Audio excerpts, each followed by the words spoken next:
শাসক আমাদের মাথার উপরে চেপে বসেছে। এই অত্যাচারী শাসক সে আমাদের মসজিদ কেড়ে নেওয়ার জন্য চিন্তা করেছে, আইন এনেছে। মাদ্রাসা কেড়ে নেওয়ার জন্য আইন এনেছে, ওয়াকফ আইন। আপনি যদি মনে করেন আমি ঘুমাবো, ও দায়িত্বটা আলেম ওলামাদের, তাহলে একদিন দেখবেন মসজিদে আর আজান হবে না। এই আইন সেই আইন, মসজিদে আজান হবে না। আপনার কবরটা আর কবরস্থানে মরে গেলে নিয়ে যাওয়া হবে না, বৈতরণীতে নিয়ে যাবে। অর্থাৎ আপনাকে আর মাটি দেওয়া চলবে না, পুড়িয়ে দেবে। সেই আইন হয়ে গেছে, শুধু বাস্তবায়নটা বাকি আছে। এই আইনের বিপক্ষে লড়াই করা দরকার আছে না নেই আপনারা বলেন তো দেখি। কই দেখি কারা চাইছেন? আছে, আলহামদুলিল্লাহ আলহামদুলিল্লাহ। এই আইনের বিরুদ্ধে লড়াই করতে গিয়ে কেউ যদি মারা যায়, আল্লাহ তার শহীদের দরওয়াজা দিয়ে দেবেন। জোরে বলা যাবে না। কারণ কেন? এটা তো আল্লাহর সম্পদ বাঁচানোর লড়াই। ওয়াকফের লড়াই হলো ওয়াকফ আল্লাহর সম্পত্তি, ওরা নিয়ে নেবে বলছে। আমরা নবীর গোলাম কি দিয়ে দেব? আল্লাহর সম্পত্তি নিয়ে নেবে বলছে, আমরা নবীর গোলাম ছেড়ে দেব না। আমরা জীবন দিয়ে বাঁচাবো কোনটা? জোরে বলে। মনে রাখতে হবে আমাদের জীবন দিয়ে বাঁচাতে হবে। ওরা অনেক পরিকল্পনা করেছে, এই দেশ থেকে আমাদের তাড়াবে, ভোটার ডিভোটার করে দেবে। তার মানে ডিটেনশন ক্যাম্প চালু করার জন্য সমস্ত রাজ্যকে অর্ডার দিয়ে দিয়েছে। খবর রাখতে হবে, ক্যাম্পে তুলে দিবে ডিভোটার করে। একটু খবর রেখে সতর্ক হয়ে যান, খুব বিপদ সামনে। আল্লাহর হাবিব বলেছেন যে হিন্দে গাজওয়ায়ে হিন্দ হবে। এই গাজওয়ায়ে হিন্দ যারা শুনবে, ও আমার সাহাবীরা সবাই গিয়ে হাজির হবে। এই গাজওয়ায়ে হিন্দে সফল হয়ে যাবে লড়াই করে। মুসলমানেরা একদিন গাজওয়ায়ে হিন্দে বিজয় লাভ করবে। জোরে বলা যাবে না? আর একটু জোরে বলা যাবে না? এই গাজওয়ায়ে হিন্দে বিজয় আসবে, সে আলোচনা হাদিসে অনেক আলোচনা আছে।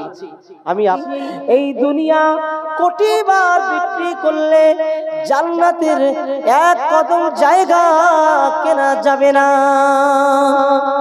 আল্লাহর জান্নাত এত দামি, এত দামি।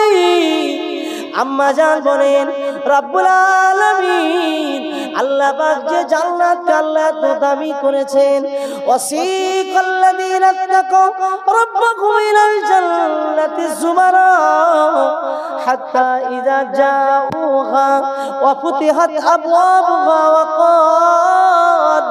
وقال لهم خزنتها سلام। আল্লাহর ফেরেশতারা দোয়ান বলবেন, আজ জান্নাত তোমাদের জন্য সালাম জানাবে। وقال لهم خزنتها سلام عليكم طبتم فادخلوها خالدين। নবী প্রেমিকদের জন্য জান্নাত সালাম জানাবে। ও নবী প্রেমিকেরা, হুজুরকে তোমরা ভালোবেসেছিলে, আমার নূর নবীকে ভালোবেসেছিলে, আজকে জান্নাত তোমাদের জন্য সাজানো হয়েছে। এসো এসো এসো, জান্নাতের ভিতরে প্রবেশ করো না।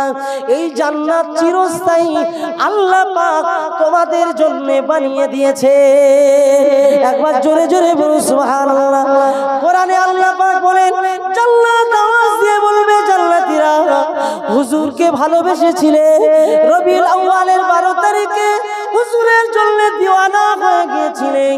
আমি জান্নাত আজ তো তোমার জন্য দরওয়াজা খুলে দিয়েছি। আল্লাহর জান্নাত এত দামি, এত দামি। আম্মা জান বলেন জান্নাতে সব কিছু দেবে। আল্লাহ আমি কি চাইবো? ওই জান্নাতে আল্লাহ একটা জিনিস আমি চাইবো, আপনার জান্নাতে দরওয়াজা, আপনার জান্নাতের পাতায় পাতায় একজনের নাম লেখা রয়েছে, নবী মুহাম্মদুর রাসূলুল্লাহ সাল্লাল্লাহু আলাইহি ওয়াসাল্লাম। আমি হুজুরের শানে 20 বার দরুদ শরীফের নজরানাটা আমার দাবি। আমার স্বামী আমার বিবাহের জন্য আমার হাদিয়া স্বরূপ 20 বার দরুদ পড়ে দেবে। হযরতে আম্মা জান হাওয়া আলাইহিস সালাম বলেছিলেন, আমি কেন 20 বার দরুদ শরীফের দাবি করলাম? না না না না, এই 20 বার দরুদ শরীফের এত মূল্য হুজুরের না সৃষ্টি করলে, আল্লাহ না হুজুরকে পাঠালে, নূর নবীকে না পাঠালে জান্নাত বানাতেন না। আমি হাওয়া আমাকেও সৃষ্টি করতেন না, আমাকেও পাঠাতেন না, আদমকে পাঠাতেন না, আল্লাহ কিছুই বানাতেন না। যার ওসিলায় আল্লাহ সব বানিয়েছেন, সেই হুজুরের সালাম, সেই হুজুরের দরুদের মর্যাদাটা সব থেকে বেশি হওয়াটাই, এটাই তো স্বাভাবিক হয়ে যায়। জোরে বলুন। সেই হুজুরের সাথে দরুদ যদি পড়তে বলা হয়, আল্লাহুম্মা সাল্লি আলা সাইয়্যিদিনা, 3 বছর খাইনি, কতদিন খাইনি। হুজুরের দরুদ, হুজুরের মহব্বতে পড়ব, নূর নবীর মহব্বতে পড়ব, সেই পড়ার প্রতি একটা মহব্বত থাকবে না? এবারে মাহফিলে গিয়ে বলবো, বাবা বিরিয়ানি হাতে দাও, দিয়ে ওই বিরিয়ানির আশা এখন বসে থাক, কিছুক্ষণ ওয়াজ শুনে যখন খিদে লাগবে খাবে। আর আমি আপনাদের এই কথা বলছি না, সর্বোচ্চ ভাবে দেখছি সব জায়গায় মানুষের হুজুরের প্রতি দরুদ পড়তে বললে ভক্তি আসে না। আপনাদের প্রথম থেকে দেখছি একটা জৌলস আছে, এই জশ্নে মিলাদুন নবীর জৌলসে আপনারা তো প্রথম থেকেই চিৎকার করে করে পড়ছেন। আরো আওয়াজে একবার তাকবীর দেবেন, নারে তাকবীর। আর একটু আওয়াজে বলবেন ঈদ মিলাদুন নবী, ঈদ মিলাদুন নবী, জশ্নে মিলাদুন নবী। লব্বাইকা ইয়া রাসূলুল্লাহ, বলুন লব্বাইকা ইয়া রাসূলুল্লাহ, লব্বাইকা ইয়া হাবিবাল্লাহ, লব্বাইকা ইয়া রাসূলুল্লাহ, আসসালাতু ওয়াসসালামু আলাইকা ইয়া হাবিবাল্লাহ, আসসালাতু ওয়াসসালামু আলাইকা ইয়া হাবিবাল্লাহ। নারে তাকবীর। আমরা হুজুরকে ডাকবো না তো কাকে ডাকবো? এমন একটা নবীর দরুদ, সেই দরুদ আশারা আমসালুহা, একবার পড়লে 10 বার রহমত আল্লাহ দান করে। আল্লাহ পাক নবীকে পাঠিয়েছেন। ছোট্ট শিশু হালিমা রাস্তায় নিয়ে যাচ্ছেন। আমি কিন্তু আলোচনা প্রথম মঞ্জিল পার করেছি, কি ঠিক কিনা বলে? এখন অনেক বাকি আছে না? 2 ঘন্টা হয়েই গেল, বাকি কিন্তু এখনো অনেক আছে। আলোচনা করব না দোয়া করে দেব? হ্যাঁ, আলোচনা করব না দোয়া করে দেব? আলোচনা হবে আলহামদুলিল্লাহ। সবে তো আম্মা জান হালিমা বাড়ি নিয়ে যাচ্ছেন তার বাড়িতে। এখন তো নবুয়ত দুনিয়াতে পাওয়ার সময় আসেনি। কি এসেছে? আসেনি। সময় তো লাগবে কথা বলতে। আজকের যদি 3-4 ঘন্টা যদি হয়, আপনারা কি রেগে যাবেন নাকি আমার উপরে?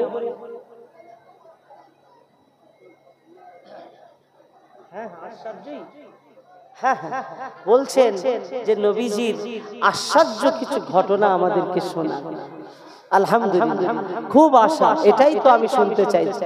আমি এতক্ষণ যে আলোচনা ঈদে মিলাদুন নবী, তার মধ্য থেকে আওয়াজ উঠতে লাগলো, আশহাদু আল্লা ইলাহা ইল্লাল্লাহ ওয়া আশহাদু আন্না মুহাম্মাদান আবদুহু ওয়া রাসূলুহু।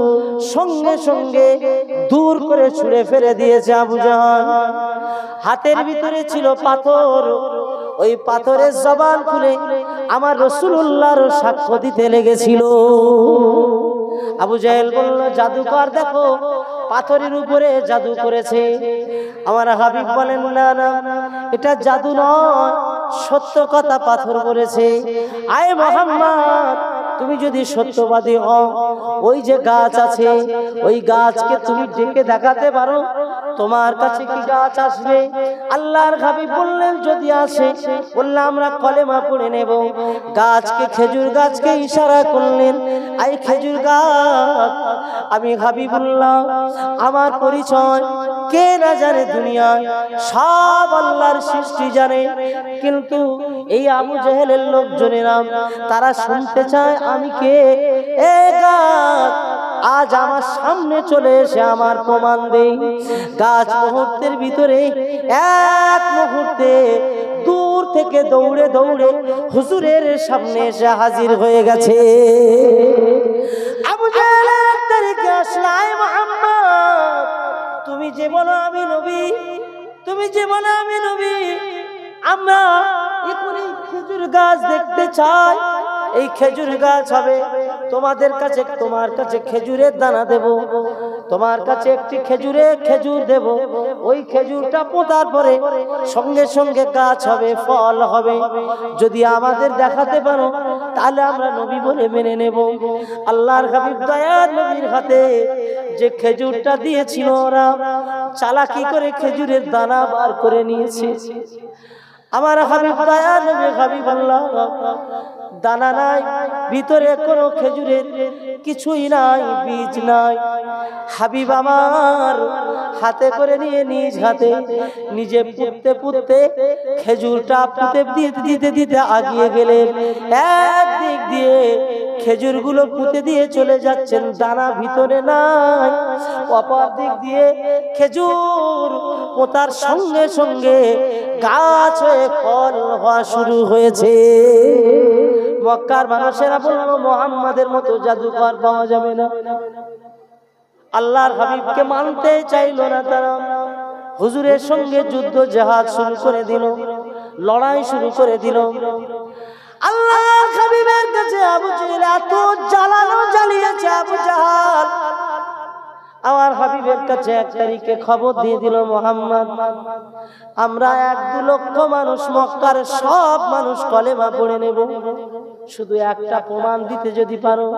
পৃথিবীতে যত যা বলি সব তো প্রমাণ দিয়ে দিচ্ছ, আসলে তুমি জাদুকর, জাদুর প্রভাব খাটাচ্ছ। এবার আমরা একটা কথা বলবো, যদি দেখাতেই পারো, আর আমরা চালাকি করব না, সকলেই কলেমা পড়ে নেব। আল্লাহর হাবিবের কাছে এসে বললেন, মুহাম্মদ তুমি কি পারবে বলো? আবু জেহেলকে বলল, কি তোমাদের দাবি? বলল, যেদিন চাঁদ উঠবে, চাঁদনি রাত হবে, পূর্ণিমার চাঁদ, ওই চাঁদনি রাতে তোমাকে ডাকা হবে। যদি তুমি চাঁদকে, পূর্ণিমার চাঁদকে 2 টুকরো করে দিতে পারো, আমরা মুহূর্তের ভিতরে তোমার হাতে হাত দিয়ে কলেমা পড়ে নেব। পৃথিবীতে চাঁদ কেউ 2টো করতে পারে? জাদুকর? কোন জাদুকর পারবে? জাদু তো দুনিয়ায় হয়, আসমানে হয়। আল্লাহর হাবিব বললেন, আসমানের চাঁদ, মিনা ময়দানে লক্ষ লক্ষ মানুষের জামায়াত, মিনা ময়দানে লক্ষ লক্ষ মানুষের উপস্থিতি, সেখানে রয়েছে সবাই। হুজুর আমার সাহাবায়ে কেরামদের নিয়ে গেলেন। ও রব্বুল আলামিন, আল্লাহ পাক, এই মক্কার মানুষেরা আমার কাছে দাবি করেছে চাঁদ 2 টুকরো করতে হবে। আল্লাহর হাবিব বলেন, আল্লাহর কাছে আমি সিজদায় পড়ে গেলাম। হুজুর আবার সিজদায় পড়ে গেলেন। জিবরিল আমিন আসলেন, ইয়া রাসূলুল্লাহ, ইয়া হাবিবাল্লাহ, আপনি সিজদা থেকে মাথা তুলুন, কাঁদবেন না। আল্লাহ পাক আমাকে পাঠিয়ে দিয়েছেন, ইকতারাবাতুস সাআতুন শাক্কাল কমার, আল্লাহ পাক আমাকে পাঠিয়ে দিয়েছেন, আপনার যা ইচ্ছা, আপনি যদি চাঁদকে আপনার হাতে রাখেন, আল্লাহ পাক ওই চাঁদ আপনার হাত মোবারকে, আল্লাহ পাক ওই চাঁদকে আল্লাহ পাঠিয়ে দেবে। আপনি অনুমতি দিন, আপনি বলেন, যা বলবেন সেটাই হবে। হুজুর আবার মিনা ময়দানে লাখ লাখ মানুষের মাঝে দাঁড়িয়ে দাঁড়িয়ে আরবের জমিনে কোরআন স্পষ্ট সাক্ষী দেয়, কোরআনে আল্লাহ পাক জানিয়েছে, চাঁদ আমার নবী পাক দ্বিখণ্ডিত করে করে দিয়েছিল, শাহাদাত আঙ্গুলের ইশারা করেছিলেন, আয় চাঁদ তুই দুটুকরো হয়ে যা, ওই চাঁদ তুই দুটুকরো হয়ে যা। মুহূর্তে জবান থেকে বলার সাথে সাথে চাঁদ দুদিকে দুটুকরো হয়ে আলাদা হয়ে গেল। হাবিব আবার ওই সময় বলছেন, সাক্ষী দাও, আমাকে সাক্ষী দাও, তোমরা আমাকে সাক্ষী দাও। সকলেই সাক্ষী দিচ্ছেন, সকলেই সাক্ষী দিচ্ছেন, আশহাদুকা আশহাদুকা, আপনি আপনাকে সাক্ষ্য দিচ্ছি আমরা, আপনি নবী। সাহাবীরা সকলেই সাক্ষী দিচ্ছেন আপনি নবী। আবুল আহাব, আবু জাহাল, সে কি করলো? তারা বলল, না, মুহাম্মদ জাদুকর, ও আসমানেও জাদু করেছে, বড় জাদুকর। আমরা মুহাম্মদ সাল্লাল্লাহু আলাইহি সাল্লামকে আমরা মানি না। আয় মুহাম্মদ, উনজুরু সাফার ফাইল কানা রাআ মা রাআইতুম ফাকাদ সাফারা। তুমি যদি সত্যিকারে নবী হও, তাহলে আসমানের চাঁদ এই যখন দুটুকরো হলো, এটা শুধু মক্কা কেন, অন্য দেশের লোক তো দেখতে পাবে। বললে, তা দেখতে পাবে, অন্য কোন দেশে কেন দেখতে পাবে না? অবশ্যই। বলে, ওগো মুহাম্মদ, তাহলে শোনো, সত্যি যদি জাদু না হয়, তাহলে বিদেশি লোক যেদিন আমাদেরকে বলবে আমরা দেখেছি, ওই দিন আমরা কলেমা পড়ে নেব তোমার হাতে। হাবিব বললেন, তোমরা চালাকি আমার সাথে করো না, আমি হাবিবুল্লাহ, আমাকে তোমরা ওয়াদা করলে কলেমা পড়ব। তবে শোনো, তোমরা যখন বলছো আল্লাহ পাক রব্বুল আলামিন হাবিব আমি, আল্লাহ রাসূল আমি, আমাকে সাক্ষ্য দেওয়ার জন্য নিশ্চয়ই কোনো না কোনো দেশের লোককে আল্লাহ পাঠাবেন। ওগো আবু লাহাব, আবু জাহলেরা, শোনো আবু জাহল, আমার দুশমনি করে কোনো লাভ হবে না। আল্লাহ আমাকে শ্রেষ্ঠ নবী করে এই দুনিয়ায় পাঠিয়েছেন। আবু জাহল বলল, আমি মানি না, আমি মানি না। বিদেশি লোক যতক্ষণ না আসবে আমি জাদুকর মনে করব। কোন দেশের লোক আসবে, কোথায় পাওয়া যাবে লোক, কে দেখেছে না দেখেছে কে জানে। আরবে চাঁদ উঠেছে, আমাদের দেশে 3 ঘন্টা ডিফারেন্স, ভারত আর আরব 3 ঘন্টা তফাৎ। হ্যাঁ, আরবে চাঁদ দেখা গেলে ভারতেও দেখা যাবে, আরবে চাঁদ দেখা গেলে পাকিস্তানে দেখা যাবে, আরবে চাঁদ দেখা গেলে বাংলাদেশে দেখা যাবে, আরবে চাঁদ দেখা গেলে অন্যান্য দেশেও দেখা যায়। হুজুর আমার, পূর্ণিমার চাঁদ আকাশের উপরে উঠেছে, সেই সময় দুটুকরো করে দিলেন। চাঁদের সাক্ষী কে দেবেন, এটাই বড় বিষয় হয়ে দাঁড়িয়েছে। বেশ কিছুদিন চলে গেল, কিছুদিন চলে গেল, এমন সময় আল্লাহ পাকের হাবিব দয়া নবী হাবিবুল্লাহ আল্লাহকে বলেছেন, ও রব্বুল আলামিন আল্লাহ, এই এত বড় বিষয়টা প্রমাণ দেওয়ার জন্য আপনি ব্যবস্থা নিশ্চিতভাবে করবেন।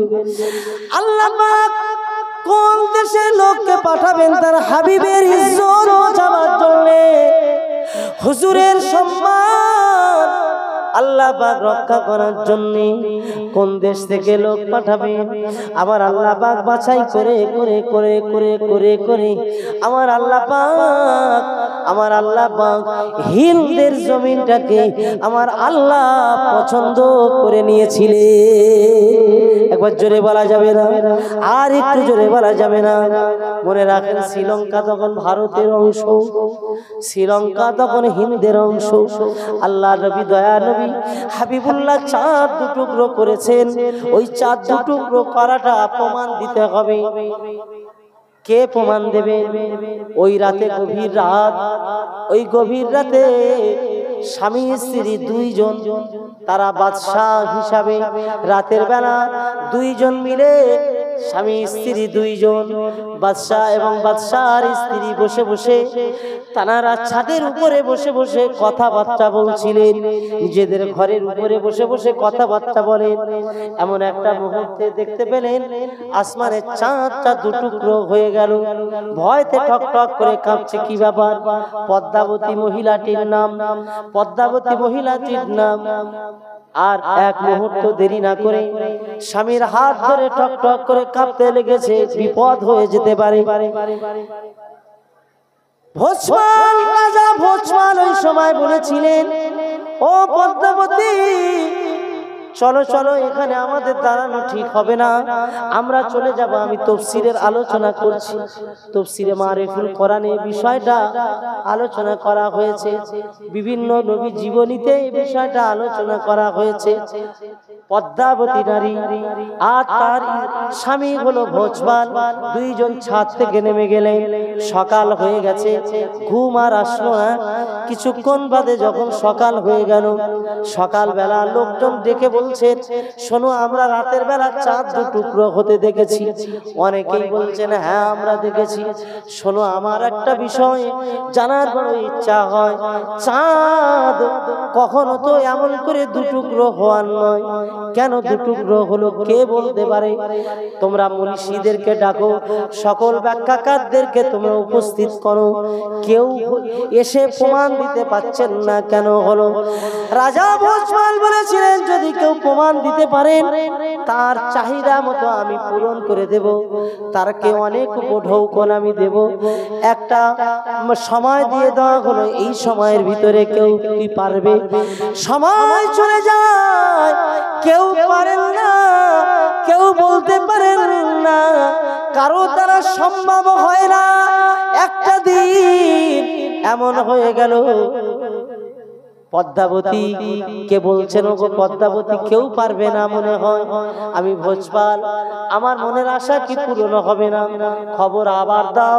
খবর দিতে গেলে দিতে দিতে রতন বলে এক ব্যক্তিকে খবর দেওয়া হলো, তুমি নাকি বড় গবেষক। ও রতন, শোনো, রাজা ভোজপাল ওখানে ডেকেছেন।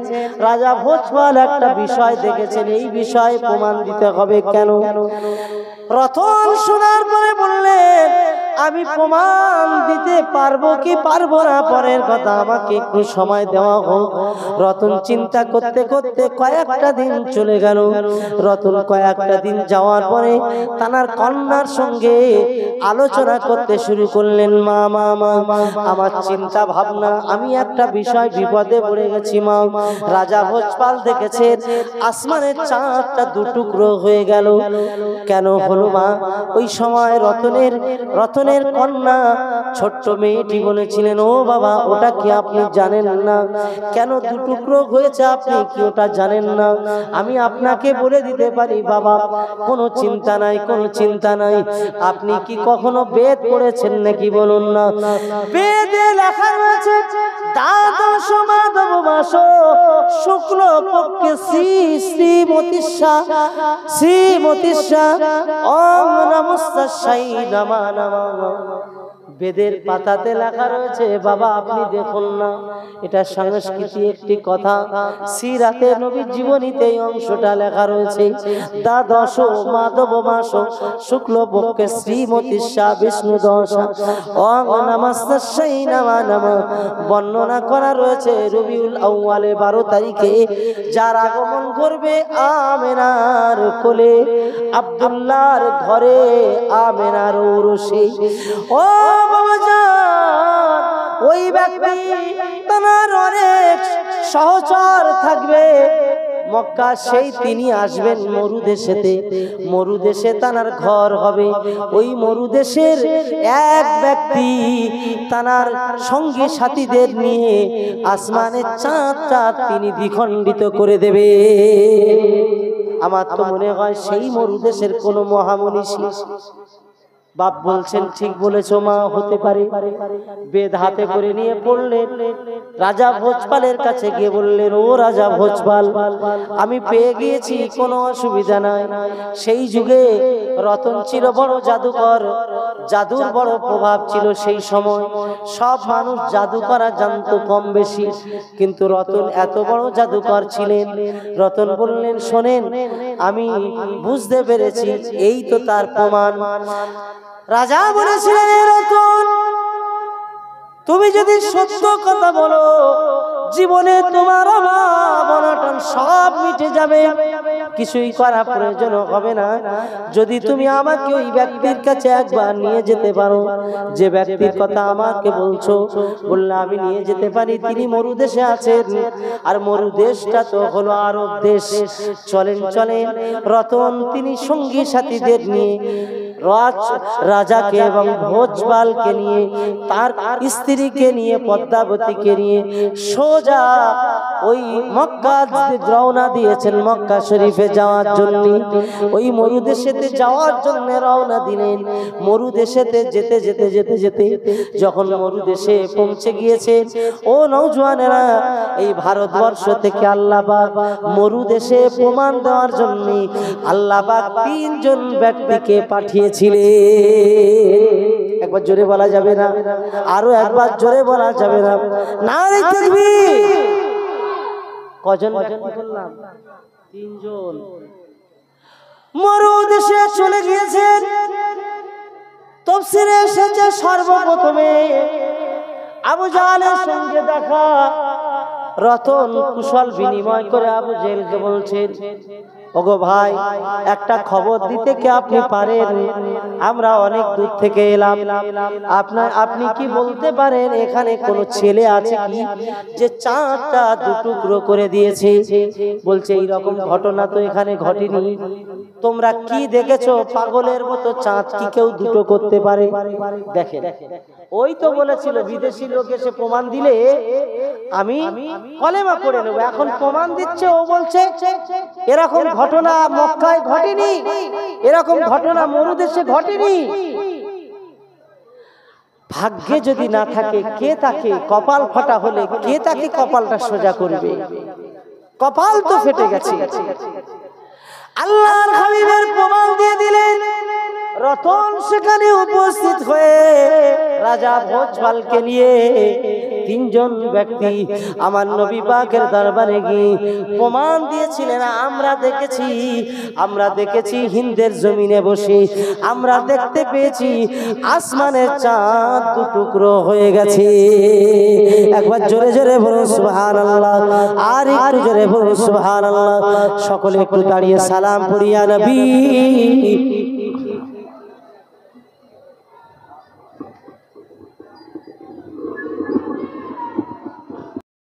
দিনের জন্য এক দুধমা নিযুক্ত হয়ে গেলে ওই দুধমা আমার রাসূলুল্লাহকে নিয়ে দুধ পান করিয়েছিলেন। ওই নারী দৌড়ে দৌড়ে গিয়ে তার মালিকের কাছে বললেন, ওগো আমার মালিক, জানেন আপনার বৌমা আব্দুল্লাহর স্ত্রী আমেনার কোলে এখনই একটা সন্তান এসেছে। আমেনার কোলে আমেনার নয়নের তারা, সে কোনো কন্যা সন্তান নয়, সে তো পুরুষ সন্তান। আল্লাহ পাক রব্বুল আলামিন কাবার মালিক আমেনাকে খুব সুন্দর সন্তান দিয়েছেন। আবু লাহাব ওই সময় বলেছিলেন, এ আমার দাসী সাউবিয়া, তুমি যে আমার সুন্দর খবর দেওয়ার কারণে তুমি যে আমার দাসী হয়ে জীবন যাপন করছো, আজকের থেকে আর দাসী থাকতে হবে না। এই ভালো খবর দেওয়ার জন্য তোমাকে আমি আজাদ করে দিলাম। যাও, চলে যাও, আজাদ করে দিলাম। হযরতে সাউবিয়া আমার নবী পাকের কোলে করে নিয়ে 15টা দিন আমার নবী পাকের দুধমা সেজেছিলেন। আল্লাহর হাবিবকে দুধ পান করিয়েছিলেন। নামটা মনে রাখেন, সাউবিয়া। আম্মা জান আমেনা বলেন, মক্কার নিয়ম ছিল, মক্কার মানুষদের নিয়ম ছিল, মক্কার সন্তানেরা তারা ভূমিষ্ঠ হওয়ার পরে বেদুইনেরা তারা নিয়ে যাবে বিভিন্ন এলাকা থেকে, তায়েফ থেকে নারীরা এসে, তায়েফ তখন অতি সুন্দর জায়গা, তায়েফের মানুষেরা সুন্দর কথা বলতে পারেন, তায়েফের নারীরা অতি সুন্দর, তায়েফের নারীরা তারা বাচ্চা মানুষ করার দিক দিয়ে তারা খুব অত্যন্ত সুন্দর। তাই তায়েফের মায়েরা সন্তান নিয়ে মানুষ করে বড় করে আবার মক্কায় দিয়ে যায়। আমার হাবিবুল্লাহ যে বছরে এসেছেন, আল্লাহ পাক মক্কার জমিনে শত শত ছেলে মায়েদের কোলেতে আল্লাহ পাক দান করেছিলেন। একবার জোরে জোরে বলুন সুবহানাল্লাহ।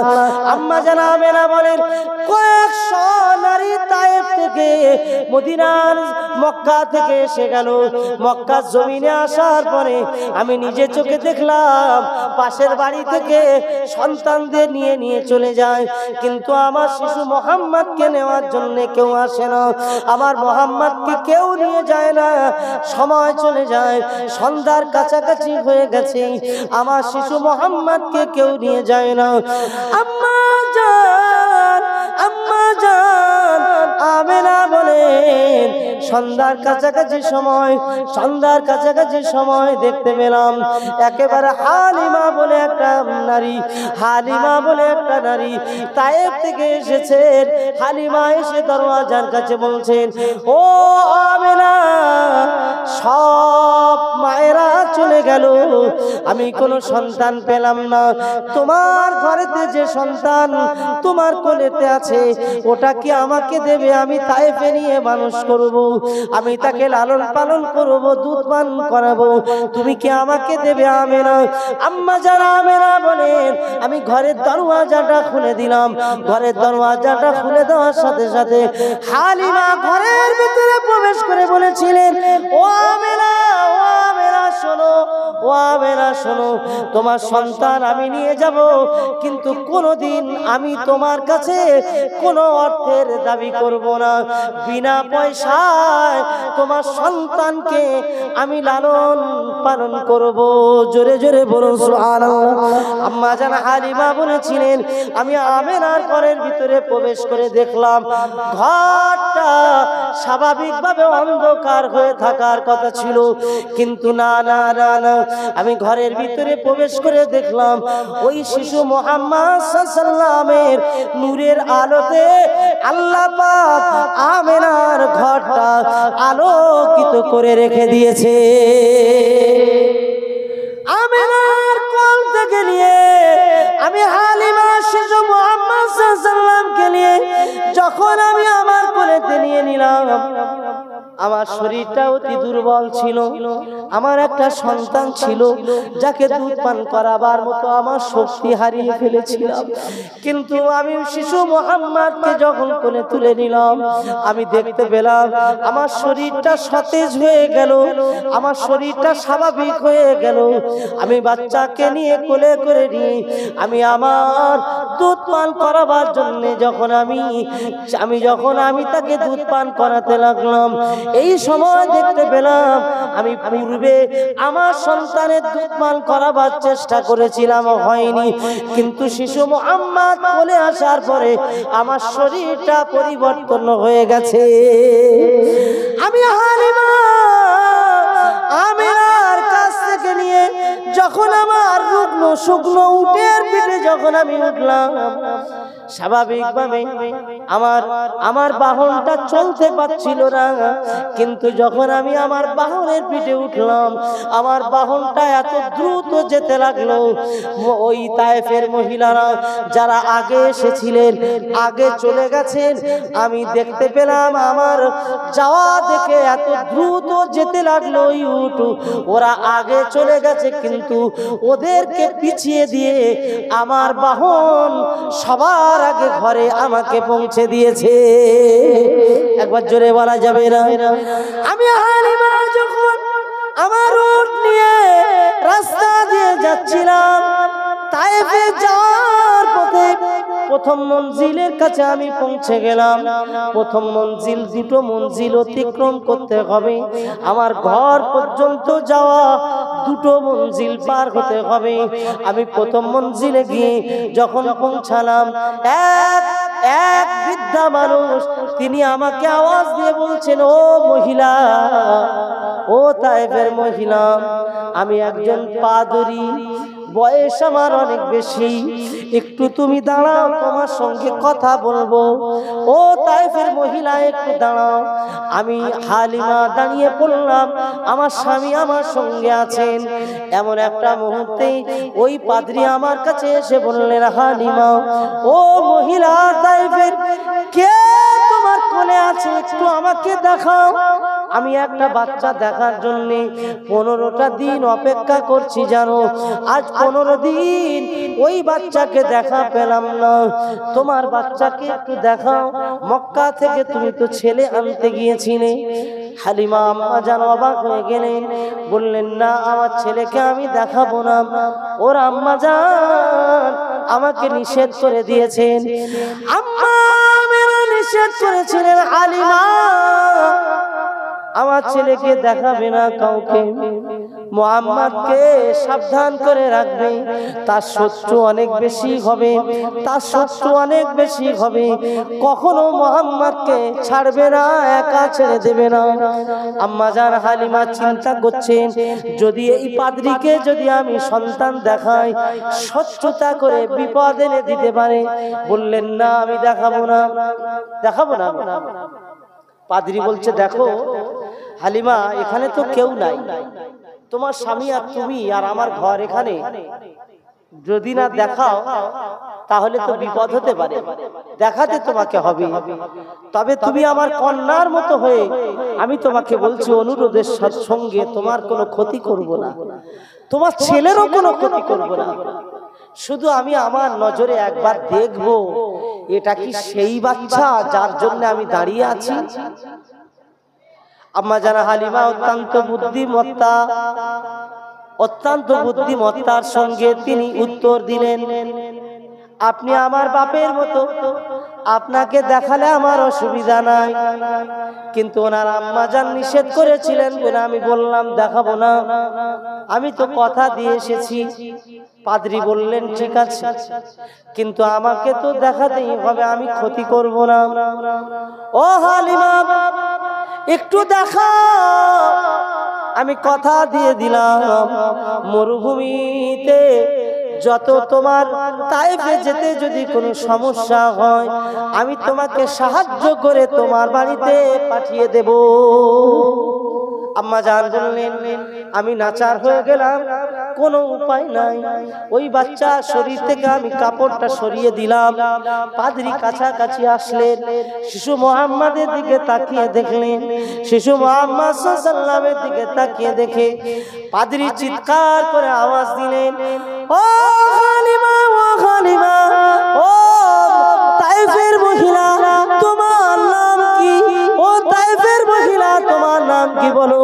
তুমি জানো না, জানো না তুমি যে সন্তান কোলে করে নিয়ে এসেছো এই সন্তানের পরিচয় তুমি জানো না, এই সন্তানের পরিচয়টা আমি জানি, আমি তোমাকে জানিয়ে দিলাম। শোনো হালিমা, আজকে থেকে এই সন্তান তুমি সাবধান করে রেখে দাও, আমি যার জন্য অপেক্ষা করছিলাম এই তো সেই সন্তান, ইনি তো আখিরি জামানার নবী হবে। আম্মা জান হালিমা অবাক হয়ে গেলেন, এই পাদ্রী জানে কিভাবে আখিরি জামানার নবী হবে? বললেন আপনি আমার বাবার মতো কেমনে জানেন বলুন, আপনি কেমন ভাবে জানেন যে এটা আখিরি জামানার নবী হবে? পাদ্রী বলেছিলেন আমি তাওরাত পড়েছি, ইনজিল পড়েছি, আমি তাওরাতের জ্ঞান অর্জন করেছি, যত আমি কিতাব পড়েছি আমার জ্ঞানে আখিরি জামানায় হাবিবুল্লাহ আল্লাহর প্রিয় বন্ধু যিনি আসবেন, আল্লাহ পাকের প্রতিনিধিত্ব করার জন্য যিনি আসবেন, তার বর্ণনা আল্লাহ পাক আল্লাযীনা ইয়াত্তাবিউনার রাসূলান নাবিয়াল উম্মিয়াল্লাযী ইয়াজিদুনাহু মাকতুবান ইনদাহুম ফিত তাওরাতি ওয়াল ইনজিল, তিনি কেমন মানুষ হবেন তাওরাত আর ইনজিলে সব বলা আছে। ও হালিমা আমি পড়েছি, তিনি আসার সময় আসমানটা আলোকিত হয়ে যাবে, জমিন আলোকিত হয়ে যাবে। আমি 15 দিন আগে আমার ঘরে বসে বসে আলোকিত হতে আমি দেখেছি, যেদিন আলোকিত হতে দেখলাম আমি ওই দিন সন্দেহ আমার আর হলো না, আমার ওই দিন অন্তরে সাড়া দিয়ে দিয়েছে ওই আখিরি জামানার নবী কোনো না কোনো জায়গায় মক্কার জমিনে কারো না কারো ঘরে তিনি চলে এসেছে। ও মেরা শোনো, ও হালিমা, দুধমা হালিমা শোনো, আমি তাওরাতে সব পড়েছি, বাচ্চা যখন আসছিল আমি দেখলাম তায়েফের কন্যারা যত বাচ্চা নিয়ে যাচ্ছিল সব বাচ্চাগুলো দেখলাম, কারণ আমি নমুনা পেলাম না, কিন্তু আজকে এই বাচ্চাটা দেখে অনেক নমুনা পেয়ে গেলাম। তুমি যখন রাস্তা দিয়ে হাঁটছিলে মা, আমি আসমানের দিকে তাকাচ্ছিলাম, এক টুকরা মেঘ তোমার মাথার উপর দিয়ে ছায়া করতে করতে আসছিল। ও হালিমা দুদুমা, তুমি জানো না মা, তোমার দিকে ঝাঁপিয়ে ঝাঁপিয়ে আশেপাশের গাছপালাগুলো তোমাকে জড়িয়ে ধরার জন্য, তোমার কদমে চুমা দেওয়ার জন্য তারা আসছিল। আসলে তা নয়, ওই শিশু মুহাম্মদ সাল্লাল্লাহু আলাইহি ওয়াসাল্লাম তোমার বাচ্চাকে একবার জীবনের মতো তারা ছুঁয়ে নেওয়ার জন্য গাছগুলো ছুটে আসছিল। একবার তুমি তাকিয়ে দেখো, তুমি জানো না আমি দেখেছি, আমার সন্দেহ কেটে গেছে। কাবার ভিতরে খবর পেয়েছি, কাবার ভিতরে দেব দেবীগুলো ভেঙে পড়ে গেছে, আমার খবর হয়ে গেছে, অন্তর সাড়া দিয়ে দিয়েছে। তোমার বাচ্চাটাকে একটু ভালো করে দেখাও। আম্মাজান বললেন, আর কি দেখতে চান? বললেন, আমি পিঠটা দেখব। পিঠটা দেখার জন্য পিছন ঘোরাও, পিঠটা আমি দেখব। মোবারক পিঠ, মোবারকে কোনো ছাপ আছে কিনা আমি দেখব। ওই পাদ্রী পিঠের দিকে লক্ষ্য করে দেখলেন, ও হালিমা শোনো শোনো, দেখো না তোমার শিশু মুহাম্মাদের পিঠেতে মহান মালিক তিনি একটি ছাপ মেরে দিয়েছেন, যে ছাপটি হলো মোহরে নবুয়তের ছাপ। জোরে বলা যাবে না? আরো একবার জোরে বলুন না সুবহানাল্লাহ। ও হালিমা, জানি না আমার বয়স হয়ে গেছে, কখন মারা যাব কখন চলে যাব জানি না। ও হালিমা, তোমার সন্তান বড় হওয়া পর্যন্ত আমি থাকতে পারবো কিনা জানি না। আমার বিদায়ের পরে তুমি যদি বেঁচে থাকো সন্তানকে একবার বলে দিও, যদি না পারো ভুলে যদি যাও, কিয়ামতের ময়দানে মালিকের দরবারে আমার হয়ে একটু সাক্ষী দিও। আমি শিশু মুহাম্মদ সাল্লাল্লাহু আলাইহি ওয়াসাল্লামের উপরে আমি বিশ্বাস করে নিলাম, এই শিশুই হবেন আখির জামানার নবী। একবার জোরে জোরে বলুন সুবহানাল্লাহ। হুজুরের আগমন, বিলাদত আমার নবী পাকের আগমন, আল্লাহর হাবিবের আগমন, আমার আল্লাহ পাক খুশি, আসমান জমিন খুশি, চাঁদ তারকা খুশি, ইহুদি পণ্ডিত খুশি, ইহুদি পণ্ডিত খুশি। ও নওজওয়ানেরা, যুবকেরা, ইহুদি পণ্ডিত এত খুশি, এত খুশি। ও মা, সাবধান করে বাড়ি নিয়ে যাও, কেন না ওই বাচ্চার অনেক শত্রু হয়ে যাবে। আজ নবীকে পেলাম, আজ রাসূলকে পেলাম, আমরা চিনতে পারলাম না, আমরা মনের মতো করে ভালোবাসতে পারলাম না, আমরা আমাদের হাবিবকে দেখতে পেলাম না। কিন্তু আমাদের আদি পিতা আল্লাহর নবী আদম নবী বললেন, আমাকে যখন আল্লাহ পাক জান্নাতের ভিতরে বিয়ে দেবেন মনে করলেন, আল্লাহ আমার পাশে একটি সুন্দরী নারী, একটি সুন্দরী নারী হাওয়াকে আমার আল্লাহ সৃষ্টি করলেন, আমার সঙ্গে বিয়ে দেবেন, আমার সঙ্গে বিয়ে পড়িয়ে দেবেন। আমার আল্লাহ পাক বললেন, ও আদম, বিয়ের একটা শর্ত আছে জানো, বিয়ে হয় ইজাবার কবুলের মাধ্যমে। দুটো বিষয়, ইজাবার কবুলের মাধ্যমে বিয়ে হয় জানো। ও আদম, তোমার স্ত্রীর সঙ্গে ইজাবার কবুল হবে, তুমি বলবে আমি তোমার প্রস্তাব দিলাম বিয়ের জন্য, তুমি কি রাজি আছো? তোমার হাওয়া যদি রাজি হয় বিয়ে হয়ে যাবে, তবে বিয়ে হওয়ার জন্য দেনমোহর শর্ত হলো দেনমোহর দিতে হবে। আদম, তুমি কি দেনমোহর দেবে বলো? বললেন, আল্লাহ আমি কি দেব? হাওয়া কি দাবি করবে কে জানে। আম্মা জানকে বললেন, ও আমার হাওয়া, কি দেনমোহর চাও বলো না।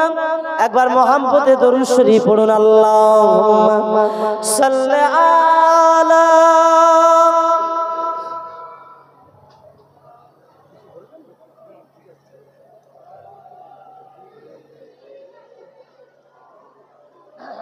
ओ हलीमा तुझे और ओ हलीमा तुझे और क्या चाहिए, तेरे घर पे खुदा का हबीब आ गए। अल्लाहुम्मा सल्ली आला, আর একটু জোরে পড়ুন, আলা আলে।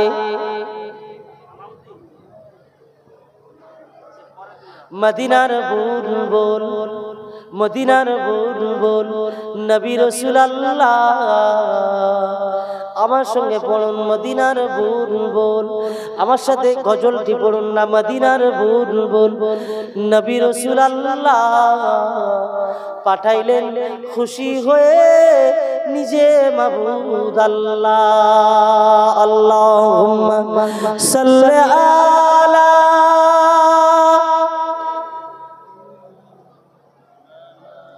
ওয়া আলা আলি সাইয়্যিদিনা। জান্নাতে বিয়ে হবে আম্মা হাওয়ার সাথে। তো আম্মা জানকে জিজ্ঞাসা করছেন, আল্লাহ, হাওয়া আদমের সাথে বিয়ে দেবো, তা তুমি দেনমোহর কি চাও? দেনমোহর তো মহিলাদের দাবি, কি নিতে চাও বলো? আম্মা জানকে জান্নাতে দেনমোহর দেওয়া হয়েছিল। আমরা জানি তো পৃথিবীতে দেনমোহর দিতে হয়, না হলে বিয়ে হয় না। এই যাদের বিয়ে হয়েছে আপনারা দেনমোহর দিয়েছেন তো নাকি? মাশাআল্লাহ, দেনমোহর তো সকলেই দিয়েছেন, কিন্তু সেটা বাকি না নগদ গো? হ্যাঁ, হাত তুলতে বলবো না আমি, তাহলে একটা লজ্জার ব্যাপার। হাত তুলতে বলবো না, তবে বাকি সংখ্যাটা কি বেশি না কম? চার দোকানে 5 টাকা চা বাকি, ওই লোক মুদিখানার দোকানে 500 টাকা নগদে বাজার করেছে। বোঝেননি কিছু? মুদিখানার দোকানে 500 টাকা নগদে বাজার, কিন্তু চায়ের দোকানে চা খেয়ে বলছে বলে পরে দেবো করে। এরকম হয় না? তো সব হলো, ছেলের বিয়ে দিয়েছে 5 লাখ টাকা খরচ, একেবারে এলাকার সব ধনী ধনী মানুষের দাওয়াত, বন্ধু বান্ধব যা ছিল একেবারে সব দাওয়াত। এসে কত কি দেখা যাচ্ছে, ফুচকার দোকান, আলু কাবড়ির দোকান, থানসাপ একদিকে, কফি আর একদিকে, সাজানো রান্না বান্না সব সাজানো, যার যা খুশি খাও, কত ব্যবস্থাপনা। ইমাম সাহেব বিয়ে পড়েছে বাকি। কি হলো? কি গো বলো না, বাকি না? বাকি না? ইমাম সাহেব হুজুর বিয়ে পড়িয়েছে, 500 টাকা দেবে বলে, হুজুর পরে দেবো না। সে তো বেটা ভুলে গেছে, আর ইমাম সাহেবও চাইতে পারছে না, মান সম্মানের ব্যাপার। সে তো ভুলে গেছে, ততদিন হাত সংসার হয়ে গেছে মেয়ে, কিন্তু ইমাম হুজুর টাকা পায়। এরকম আছে না? না, ইমাম সাহেব আছে, এরকম হয় না গো? আপনারা হয়তো ভালো বলে দিয়ে দেন, কিন্তু বিভিন্ন জায়গায় এটা ঘটে কি ঘটে না? ইমামের বেলা বাকি কেন? ঘর বাড়ি ছেড়ে দিয়ে সকলের জন্য দোয়া চাইছে মসজিদে বসে বসে। আহারে আল্লাহ, এই গ্রামবাসীকে তুমি ভালো রেখো, এই দোয়া করে কি করে না? এই গ্রামবাসী যত কবর আছে গ্রামে, 500 কিলোমিটার রাস্তা অতিক্রম করে গিয়ে নিজের সন্তানকে বিবাহ দেওয়ার ব্যবস্থা করে বিবাহ হয়ে গেল। আম্মা জানা মেরা সঙ্গে সুন্দরভাবে, আম্মা জানা মেরা সঙ্গে সুন্দরভাবে বিবাহের ব্যবস্থা করে বিবাহটা আল্লাহ পাক করিয়ে দিয়েছে। একবার জোরে জোরে বলুন সুবহানাল্লাহ। মদিনা নারীরা বলেছে, এ আব্দুল্লাহ, তুমি যখন রাস্তা দিয়ে যাচ্ছিলে আমরা সবাই দিওয়ানা হয়ে গিয়েছিলাম। তোমাকে দেখে আমরা মনে মনে ভেবেছিলাম, আব্দুল্লাহকে লক্ষ্য করে বলেছিলাম, আব্দুল্লাহ তুমি যখন মক্কা জমিন থেকে মদিনার রাস্তায় আব্দুল ওয়াহাব জোহরীর বাড়িতে যখন যাচ্ছিলে, তোমাকে দেখে আমাদের মনে হচ্ছিল তোমাকে বিয়ে করতে পারলে জীবনটা ধন্য হয়ে যাবে। তোমার কপালটা দেখে আমরা চমকে উঠেছিলাম, তোমার কপালটা দেখে মনে মনে করেছিলাম তুমি একটা ভাগ্যবান সাধারণ কোনো ছেলে নয়।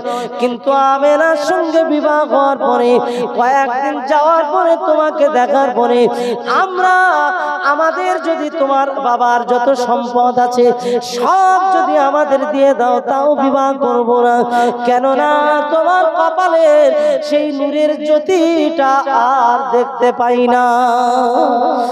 আম্মা আমিনা বলেছিলেন, জানেন আমার বিবাহের পরে বাসর রাত, আমার আব্দুল্লাহ আমার স্বামী বাসর রাতে যখন একত্রিত হলাম, আমার আব্দুল্লাহ আমার স্বামী আমার কপালে একটা বুসা দান করলেন, আমার কপালে একটা বুসা দান করলেন। আমার কপালে বুসা দান করার সঙ্গে সঙ্গে আমার রেহেমে আব্দুল্লাহর কপালে থাকা নূরের জ্যোতি আমার রেহেমে পৌঁছে গিয়েছিল। একবার জোরে বলা যাবে না? আর একটু জোরে বলা যাবে না? নারে তাকবীর, নারে তাকবীর। আম্মা যারা আমেনা বলেন, আব্দুল্লাহর চেহারা আমি আগে দেখেছি, আর আমার ঘরেতে একসাথে বাসর রাত যেদিন হয়, আব্দুল্লাহ আমার কপালে বুসা দেওয়ার পরে আমি আব্দুল্লাহর চেহারা পূর্বের মতো আর দেখলাম না। আমার শরীরের পরিবর্তন দেখা দিল, আমার শরীরের পরিবর্তনটা দেখা দিল। আমি আমেনা, আমি আমেনা, আমি ওই রাতে স্বপ্ন যোগে দেখলাম, ও ও আমেনা তোমাকে সুসংবাদ, ও আমেনা তোমার জন্য সুসংবাদ, তুমি আজকে থেকে শুধু আমেনা নও, আজকে থেকে তুমি একজন ভাগ্যবতী আমেনা, তুমি বিশ্ব নবী হাবিবুল্লাহ নূরুর নবী হুজুরের মা হতে চলেছো।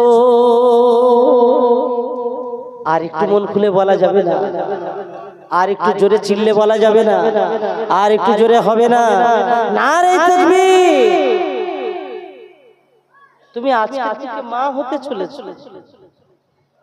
আম্মা যারা আমেনা বলেন, আমি এক এক করে কয়েকদিন অতিক্রম করলাম, এক সপ্তাহ অতিক্রম তো হয়ে গেল। আমি আমার বাবার বাড়ির সময় কাটালাম। আমাকে মক্কায় নিয়ে যাওয়ার জন্য, আমাকে শ্বশুর বাড়ি নিয়ে যাওয়ার জন্য সব প্রস্তুতি হয়ে গেল। আমি আমার শ্বশুর বাড়ির দিকে রওনা দিলাম। আমি বারে বারে বারে বারে আমার স্বামীর সঙ্গে সংসার করি, কিন্তু রাতের অন্ধকারে আমি শুয়ে থাকার পরে আমাকে কে যেন চলে আসে। এক তারিখে আমাকে এসে বলছে, আমেনা সুসংবাদ গ্রহণ করো, আমি অন্য কেউ নয় আমেনা, আমি আল্লাহ পাকের ফেরেশতা জিবরিল আমিন আলাইহিস সালাম, আল্লাহ পাক আমাকে পাঠিয়ে দিয়েছেন। তোমার গর্ভে যে সন্তান আছে ও আমেনা, ওই সন্তানের নামটা আল্লাহ আমাকে জানিয়ে দিয়েছেন। এই সন্তানের নাম তোমাকে জানাবার জন্য এসেছি।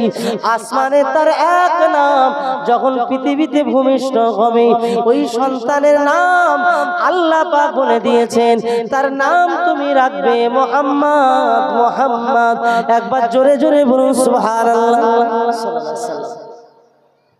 আম্মা জান আমিনা বলছেন, এই নাম কার পক্ষ থেকে? বললেন আল্লাহর আল্লাহর পক্ষ থেকে। মুহাম্মদ সাল্লাল্লাহু আলাইহি ওয়াসাল্লাম প্রশংসিত নাম ঠিক হয়ে গেল। বারে বারে স্বপ্ন দেখেন, যত্ন নাও আমেনা, তুমি যত্ন নাও। আম্মা জান মনে মনে ভাবেন, সন্তান গর্ভে আসলে পরিবর্তন হয়, কিন্তু কোন শরীরের পরিবর্তন দেখি না। অন্যান্য নারীদের মতো আমার কোনো পরিবর্তন আমি দেখলাম না। দেখতে দেখতে সময় অতিক্রম হয়ে গেল, 6 মাস হয়ে গেল। আমার স্বামী আব্দুল্লাহ বলেন আমি সিরিয়ায় চলে যাব ব্যবসার জন্য। হযরত আব্দুল্লাহ সিরিয়ায় যাওয়ার জন্য ব্যবসার উদ্দেশ্যে তিনি তৈরি হলেন। এই যুবকেরা, হুজুরের জীবনী, হুজুরের জীবন ইতিহাস জানার জন্য যদি জিজ্ঞাসা করা হয়, বাবা ছেলে তুমি বলো, বাবা ছেলে তুমি বলো, বলো বলো। আমার হুজুর আগমন করার পরে, হুজুরের আগমনে, হাবিবুল্লাহর আগমনে কোন ব্যক্তি কেঁদেছিল? কে বলতে পারে? একজন কান্নাকাটি করেছে এই পৃথিবীতে, আর দ্বিতীয় কেউ নয়। তার নাম কে বলতে পারে? বলেন, অসুবিধা নেই, বলেন, জানলে বলেন। জানেন? আহারে, বহু বছর এই মাহফিল দেখে মনে হচ্ছে বহু বছর মাহফিল হচ্ছে। কি হচ্ছে রে? আলহামদুলিল্লাহ বলেন না আলহামদুলিল্লাহ। একটু তাকবীর দেন, নারে তাকবীর। কষ্ট হচ্ছে নাকি? কষ্ট হচ্ছে? কষ্ট যদি না হয়, বিরানি তো সামনে আছে, তাবারুক তো হবেই ইনশাআল্লাহ। একটু খিদে করে নেন না, নারে তাকবীর। আর একটু মন খুলে বলুন নারে তাকবীর। হুজুরের আগমনে সবাই হেসেছে, আনন্দ পেয়েছে, কেঁদেছে একজন। সেই কান্নার মানুষটা কে গো? বলবো আমি। এত বছরে নিশ্চয়ই কানে পড়েছে, তো কানে পড়ার পরেও হয়তো বা মনে নেই আপনাদের, এটা হতে পারে। আগমনের সময় তো খুব তাড়াতাড়ি আমি আলোচনায় আগিয়ে নিয়ে যাব। আম্মা যারা আমেনা 6 মাস হয়ে গেছে, স্বামী চলে গেলেন সিরিয়ায়। পথে মধ্যে আবওয়া নামক জায়গায় হযরত আব্দুল্লাহ ইন্তেকাল করলেন, আর ফিরে আসা হলো না। আম্মাজান খুব দুঃখ পেতে লাগলেন। গর্ভে আমার সন্তান মুহাম্মদ সাল্লাল্লাহু আলাইহি ওয়াসাল্লাম, ওদিকে আমার যে সন্তান আছে কেউ বুঝতেই পারে না, অথচ আব্দুল্লাহ মারা গেল। করিটা খুব দুঃখে ফেটে পড়েছেন। হযরত আম্মাজান আমেনা বলেন, আমার দিনগুলো যায় খুব কষ্টে, আমার দুঃখে দিন যায়। আমার আব্দুল্লাহ আমার সঙ্গে নাই। আমার মাত্র 6 মাস বিবাহ হয়েছে। 6 মাসের ভিতরেই আমার আব্দুল্লাহ আমার স্বামী আমার কাছ থেকে বিদায় নিয়ে চলে গেল। আম্মা জান আমেনা বলেন 10 মাস হয়ে গেল। একটা রাতে আমি ঘুমাচ্ছি, এমন একটা রাতে ঘুমাবার মুহূর্তে আমি ঘুমিয়ে পড়েছি রাতের বেলা। আমার ঘরে কেউ নাই, আমার ঘরে কেউ নাই। এই রকম একটা মুহূর্তে অন্ধকার, আর আমার ঘরে যেন কারা কথাবার্তা বলছেন। আমি আমেনা জেগে উঠলাম, ভয় পেয়ে গেলাম। আমার ঘরে কারা এমন করে কথা বলেন? আম্মা আমেনা বলেন, কারা আপনারা আমার ঘরে এসেছেন? আওয়াজ দিয়ে বললেন, আমেনা ভয় পেও না, আমরা অন্য কেউ নয়, আমরা এসেছি তোমার জন্য। আল্লাহ পাক আমাদেরকে পাঠিয়েছেন, আমি তো জান্নাতের হুর তোমার দরবারে এসেছি। আজকে আখির জামানার নবী, আমার আল্লাহ পাকের নূরের নবী পৃথিবীতে আগমন করবে। ও আমেনা, আসিয়া এসেছেন। সিরাতে ইবনে হিশামে লেখা রয়েছে, আম্মা জানকে বললেন, শোনো, ঈসার মা মারিয়াম এসেছেন। আম্মা জান হযরতে মারিয়াম এসেছেন, ঘরের ভিতরে এসে বসে আছেন। ও আমেনা ভয় পেও না, তোমার সেবা করার জন্য আল্লাহ পাক আমাদেরকে পাঠালেন। আমেনা তৈরি হও। আম্মা জান তো অবাক হয়ে গেলেন, সন্তান ভূমিষ্ঠ হবে, পেটে কোনো যন্ত্রণা নাই। দুনিয়ার নারীদের পেটের যন্ত্রণা হয়, আমি আমেনা আমার পেটে কোনো যন্ত্রণা নাই। এ কেমন কথা, এ কেমন বিষয়? আমেনা তৈরি হয়ে গেলেন। আম্মা জান বলেন, কিছুক্ষণের মধ্যে, কিছুটা সময়ের মধ্যে আম্মা বলেন আমার গর্ভে থেকে আমার ভিতর দিয়ে খরা জামিনী নূরুন, একটা নূরের গলা পৃথিবীতে আগমন করেছে আমার নূর নবী হাবিবুল্লাহর আগমনে। আম্মা জান বলেন আমার নয়নের তারা আমার কোলে ভূমিষ্ঠ হয়ে গেল। সব আমি বুঝতে পারছিলাম, আমি অজ্ঞান হয়ে পড়িনি, আমার কোনো কষ্ট হয়নি, আমার কোনো দুঃখ ছিল না, আমি তো স্বাভাবিক অবস্থায় সব দেখতে পাচ্ছিলাম। এমন একটা সময় আমি দেখলাম আমার নয়নের তারা ভূমিষ্ঠ হওয়ার সাথে সাথে মক্কার জমিন থেকে নিয়ে তামাম পাহাড়গুলো আলোকিত হয়ে গেল। শুধু পাহাড় নয়, ওই আলোতে মক্কা জমিন থেকে সরাসরি শাম দেশ পর্যন্ত দেখতে পেয়ে গেলাম। একবার জোরে বলা যাবে না? পৃথিবীর একজন মা তিনি কি কোনোদিন বলতে পারবেন যে আমার ছেলে হওয়ার সময় আমার সন্তান এমন জ্যোতির্ময় যা আমাদের ঘরেতে আলো হয়ে গেছে? হবে কখনো? আমার নূর নবীর আলো এত বেশি, জ্যোতির্ময় আলো এত বেশি, আম্মা বললেন সরাসরি এই আলোতে আমি দেখতে পেয়েছি শাম দেশের বিল্ডিং গুলো আমি দেখতে পেয়েছি। জোরে বলা যাবে না? আম্মা জানের কোলেতে আম্মা জানের নয়নের তারা এসে গেছে। বড় আনন্দ মক্কার জমিনে, বড় খুশির দিন, তামাম আসমান জমিনটা খুশির দিন।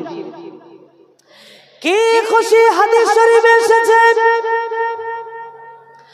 আল্লাহ পাক জিবরিলকে ডাকলেন, জিবরিল, ও জিবরিল, আজ রবিউল আউয়ালের 12 তারিখ, আজ রবিউল আউয়ালের 12 তারিখ, আজকে আমার হাবিবুল্লাহকে পৃথিবীতে পাঠাবো। আজকে যাও যাও, আজকে চলে যাও জান্নাতের ফেরেশতা রিদওয়ানের কাছে চলে যাও। ওই ফেরেশতাকে বলে দাও জান্নাতের দরওয়াজাটা খুলে দেওয়ার জন্য। শুধু জান্নাতের দরওয়াজা খুলে দেওয়া নয়, জান্নাতের ভিতরে সাজাতে তা তৈরি হও, জান্নাতটা সাজিয়ে দাও, সাজিয়ে দাও। আল্লাহর ফেরেশতা মালিকের কাছে চলে যাও, আমার ফেরেশতা মালিকের কাছে চলে যাও। মালিককে বলো, এ মালিক, জাহান্নামের দরওয়াজা বন্ধ করে দাও, আমার হাবিব দুনিয়াতে আগমন করবেন। মালিককে জানিয়ে দিলে, গো মালিক, জাহান্নামের দরওয়াজা বন্ধ করো, হাবিবুল্লাহ পৃথিবীতে আগমন করবেন। আল্লাহ পাক বললেন, ও জিবরিল, যাও যাও। শুধু মালিককে নয়, তামাম আসমানে, 7 আসমানে সব জায়গায় ঘোষণা দিয়ে দাও আমার হাবিব আগমন করবেন দুনিয়াতে। আমি আমেনার কোলেতে আমেনার নয়নের তারাকে পাঠাবো। এই মুহূর্তে আর কোনো দেরি নয়, এই রাতেতে আমার হুজুরের আগমনের জন্য আমার 7 আসমানটা নূরের আলো দিয়ে জ্বালিয়ে দাও। আল্লাহ পাক রব্বুল আলামিন নূরের আলো দিয়ে 7 আসমান নূরের আলো দিয়ে সাজিয়েছেন। আজকে আপনারা যেমন ছোট্ট ছোট্ট বাতিগুলো দিয়ে যেমন সুন্দর করে সাজিয়েছেন, এত সুন্দর করে রাস্তাগুলো সাজিয়েছেন। আল্লাহ পাক রব্বুল আলামিন জাসনে মিলাদুন নবী সাজানোটা আল্লাহ পাক হুজুরের আগমনের রাতে আল্লাহ নিজেই তো আসমানটাকে সাজিয়েছিলেন। জোরে বলা যাবে না? আর একটু জোরে বলা যাবে না? যারা বলেন জাসনে মিলাদুন নবী, ঈদে মিলাদুন নবী বেদাত, তাদের কাছে আমরা বলবো আপনাদের কাছে বেদাত, আমাদের কাছে ঈদ। জোরে বলুন না সুবহানাল্লাহ। সকল ঈদের শ্রেষ্ঠ ঈদ ঈদে মিলাদুন নবী আমরা মনে করি, কারণ এজন্য হুজুর না আসলে কোনো ঈদই হতো না। তো হুজুর আসাটা খুশির না দুঃখের? খুশির। কি খুশি? ওয়া আম্মা বিনি'মাতি রাব্বিকা ফাহাদ্দিস, ওয়া আম্মা বিনি'মাতি রাব্বিকা ফাহাদ্দিস। ও আমার হাবিব, জানিয়ে দাও যা নিয়ামত আমি দান করেছি তোমার উপরে, এই নিয়ামত তোমাদের উপরে যা দান করেছি সেগুলোকে তোমরা জানিয়ে দাও, সেগুলোকে তোমরা দুনিয়ার মাঝে বর্ণনা করে দাও। আল্লাহ পাক আমাদের শ্রেষ্ঠ নিয়ামত দান করেছেন। तमाम পৃথিবীর জমিনে যত নিয়ামত আছে সকল নিয়ামতের শ্রেষ্ঠ নিয়ামত হলো আমার হাবিবুল্লাহ। আমার হাবিবকে না বানালে আল্লাহ পাক আমাদের কিছুই তৈরি করতেন না। আসমান বানাতেন না, চন্দ্র হতো না, সূর্য হতো না, আমরা গাছপালা তরুলতা যা দেখি কিছুই হতো না।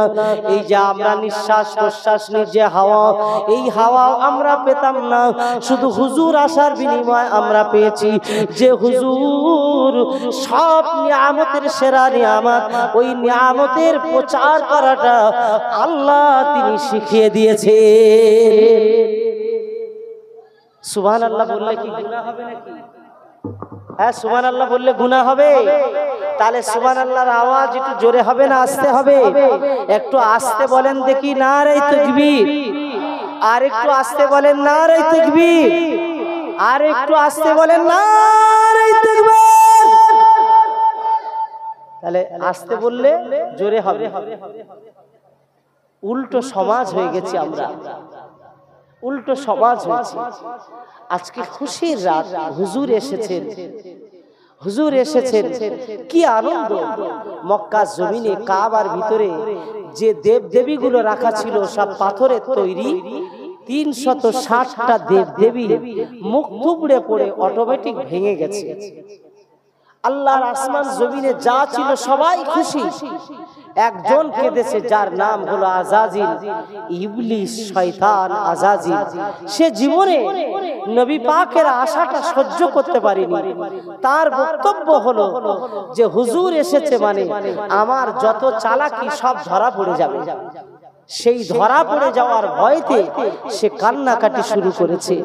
হ্যাঁ গো, শত্রু কাদের বেশি, ভালো লোকের শত্রু না শয়তানের শত্রু বেশি? একবার একটু বলেন তো দেখি।